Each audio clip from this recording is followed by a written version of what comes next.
और उस घाट को तोड़ा गया है परसों 2 दिन पहले।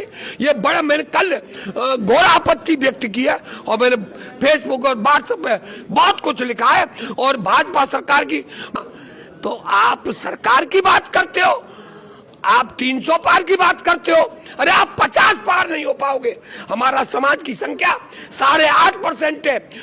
नहीं, जांच करा दूंगा, मैं आपके चैनल के माध्यम से कह रहा हूं, ये ऐसे नहीं चलेगा। तुम मंत्री हो, इस्तीफा दो। समाज की दुआई देते हो, क्यों देते हो भाई? वो तो कहते हैं हम समाज के कहीं ना कहीं बड़े लीडर हैं और जिंदा कौम के एक नमस्कार दोस्तों, मैं हूं आशीष धनगर और आप देख रहे हैं आपका अपना चैनल द अहिल्या दस्तक। साथियों, आज हम बरेली ज़िले में मौजूद हैं और हमारे साथ में मौजूद हैं जेपी धनगर जी, जो कि लगातार आंदोलन के लिए पूरे प्रदेश भर में, जिनका नाम आपने सुना होगा। कहीं ना कहीं साथियों ऐसा देखा जाए, लंबे समय से धनगर आंदोलन की शुरुआत यदि किसी ने की तो वाकई जेपी धनगर जी का नाम किसी से छुपा नहीं है। प्रदेश का कोई ऐसा जिला नहीं है जहाँ जेपी धनगर जी ने आंदोलन न किया हो। तमाम ऐसे किस्से इनके मशहूर रहे। एसडीएम कार्यालय में भीड़ें घुसेड़ना या फिर अपने तीखे अंदाज के लिए जाने जाने वाले जेपी धनगर जी आज हमारे साथ में मौजूद हैं। सबसे पहले तो द अहिल्या दस्तक परिवार में आपका बहुत बहुत स्वागत है। धन्यवाद, बहुत बहुत धन्यवाद। आप देख रहे हैं लगातार प्रदेश में अत्याचार होता है, दबे कुचले शोषित और वंचित समाज पर अत्याचार हो रहा है। और हाल ही की एक घटना सामने आई है, अहिल्याबाई होलकर जी का काशी विश्वनाथ जो मंदिर है, वहाँ पे जो मूर्ति है उसको जेसीबी के द्वारा उखाड़ दिया जाता है। इस विषय को लेकर के क्या कुछ कहना चाहेंगे, किस नज़रिए से देखते हैं? क्योंकि एक तरफ आस्था का सवाल है और दूसरी तरफ प्रशासन का सवाल है।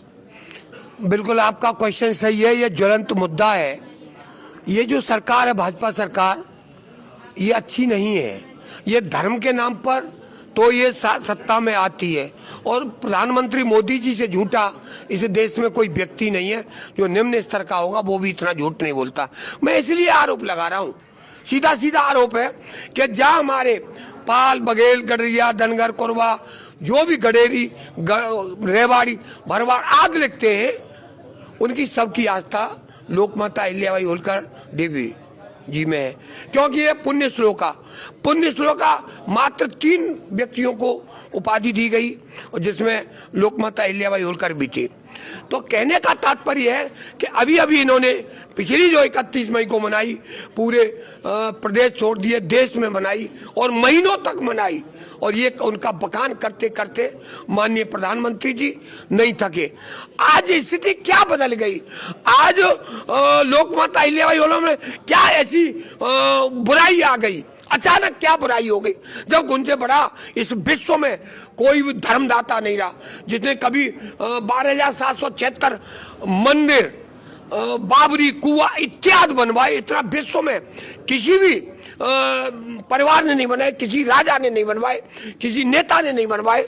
और उसी की देन थी कि जो हमारे काशी विश्वनाथ में हमारे भोलेनाथ का मंदिर है, वो उन्हीं ने जीर्णोद्धार कराया था। कोई माई का लाल तब कहाँ चले गए थे जो आज बड़े बड़े अपने को बनते हैं? और आज उन्होंने एक घाट बनवाया था और उस घाट को तोड़ा गया है परसों 2 दिन पहले। ये बड़ा मैंने कल घोर आपत्ति व्यक्त की है और मैंने फेसबुक और व्हाट्सएप पे बहुत कुछ लिखा है। और भाजपा सरकार की मैं घोर निंदा करता हूँ। मेरा राष्ट्रीय धनगर महासभा घोर निंदा करती है और मेरा पूरा जो पाल समाज है, धनगर समाज है, इसकी घोर निंदा करता है। और मैं आज आपको आपके चैनल के माध्यम से माननीय योगी जी को बताना चाहता हूं कि माननीय योगी जी, इसको या तो इसका तुरंत पुनः निर्माण करा दो। अगर 1 महीने के अंदर निर्माण नहीं हुआ तो 1 महीने के अंदर जेपी धनगर वहां बैठ के स्वयं उनको उखाड़ेगा जो आपने कराए होंगे। और अपनी देवी अहिल्याबाई होलकर का जो एक छोटा सा मंदिर भी बना था, उसको भी तोड़ा। उसका जीर्णोद्धार के नाम पर, विकास के नाम पर उसको गलत संदेश दे रहे हो समाज का।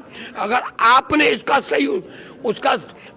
सही प्रयोग नहीं किया और हमारी बात को नहीं माना, तो आप सरकार की बात करते हो, आप 300 पार की बात करते हो, अरे आप 50 पार नहीं हो पाओगे। हमारा समाज की संख्या 8.5% है। वो 8.5% उत्तर प्रदेश में किसी की सरकार बनवा सकती है और किसी की सरकार को डिमोलेट कर सकती है, हरवा सकते हैं। आपको और समाज का भी साथ मिल रहा है, क्योंकि ये आस्था का सवाल है और कहा जाता है 12,776 मठ मंदिर अहिल्याबाई होलकर जी ने पूरे देश भर में बनवाने का काम किया। तो कहीं ना कहीं ये पूरे हिंदुत्व की आस्था का सवाल है। जाति से जोड़ करके देखते हैं या फिर हिंदुत्व की पूरी आस्था को जोड़ करके देखते हैं आप? देखिए, हिंदुत्व की बात है ये।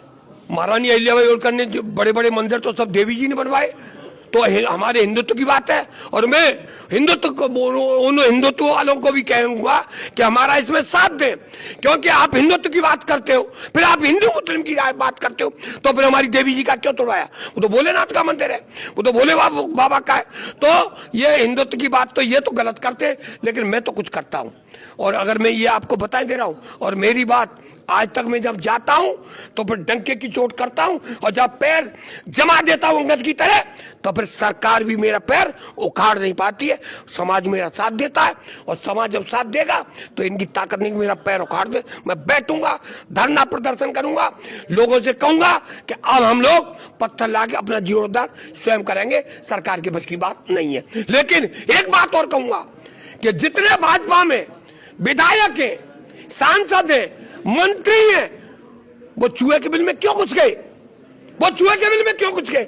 जब तुम हमारे समाज के हो, आज था जब टिकट की बात आती, वो जब चुनाव की बात आती है तो हमारी पार्टी हमारा वोट दे दो, तब तो झोली भी फैलाओगे, पैर भी छुओगे। कहाँ गए एसपी सिंह बघेल जो भारत सरकार में राज्य मंत्री हैं? कहाँ गए विधायक उत्तर प्रदेश के मंत्री? भाई क्यों नहीं बोल रहे हो? त्याग पत्र दीजिए, और त्याग पत्र नहीं दोगे तो तुम्हारे घरों में आग लगवा दूंगा, आगरा से आग शुरू करूंगा। अभी तो एसपी सिंह बघेल के यहाँ भेड़ घुसाई थी, अब आग लगवाऊंगा। नहीं, त्याग पत्र दे, भाजपा से छोड़, समाज संस्था में आ, बहुत पैसा कमा लिया, नहीं जांच करा दूंगा। मैं आपके चैनल के माध्यम से कह रहा हूं, ये ऐसे नहीं चलेगा। तुम मंत्री हो, इस्तीफा दो, समाज की दुआई देते हो, क्यों देते हो भाई? वो तो कहते हैं हम समाज के कहीं ना कहीं बड़े लीडर हैं और जिंदा कौम के एक जागते हुए स्वरूप हैं एसपी सिंह बघेल जी। देखिए, वो जिंदा कौम का नहीं है, मरे हुए कौम के। वो मरी हो कहा था उसने फरे में, मथुरा में भाषण में दिया, लेकिन जिंदा कौम हमारी है, मरा हुआ मंत्री है। अगर जिंदा होता तो त्याग पत्र देता, न तो अभी तो अहिल्याबाई होलकर के वहां पहुंच जाता। किसी भी, चाहे वो कौशाम्बी का कांड रहा हो, मुगल सराय का रहा हो, आगरा का रहा हो, बरेली का रहा हो, बस्ती का रहा हो, या जो बाद में और कई कांड हुए, वो किसी कांड में गया नहीं? गया तो क्यों नहीं गया? तो कहां चला गया? समाज तो जिंदा है, वो मुर्दा है। मुर्दा है तभी तो घर में घुसा है, मंत्री बना दिया, भारत का वोट लेना चाहते पूरे प्रदेश और देश का उसके नाम पर। अब ये नहीं चला। मेरा समाज, भोला बाला सब, पाल समाज, धनगर समाज जाग गया है, और अब इसके कहने पर नहीं है। आगरा में चुनाव लड़े और तुझे हरवाया नहीं तो फिर तब मुझे बताना। तो अब तो हमने खोल दिया, मोर्चा खोल दिया, पूरा देश देखता है कि अगर कोई सच्ची सेवा कर रहा है तो इस देश में जेपी धनखड़ कर रहा है, और आज जेपी धनखड़ का लोग समर्थन कर रहे हैं, साथ दे रहे हैं। और बहुत बहुत धन्यवाद आपका। तो साथियों, जिस तरह से आपने देखा, साफ तौर पे जेपी धनखड़ जी का अल्टीमेटम है, यदि सरकार ने पुनर्निर्माण नहीं कराया तो शायद आगे वाला अंजाम अच्छा नहीं होगा। सियासत को एक नए मोड़ पे ले जाने का काम जेपी धनखड़ जी कर सकते हैं। धन्यवाद साथियों, हम फिर मिलेंगे एक नए वीडियो, एक नए टॉपिक के साथ में। तब तक के लिए जय हिंद, जय भारत।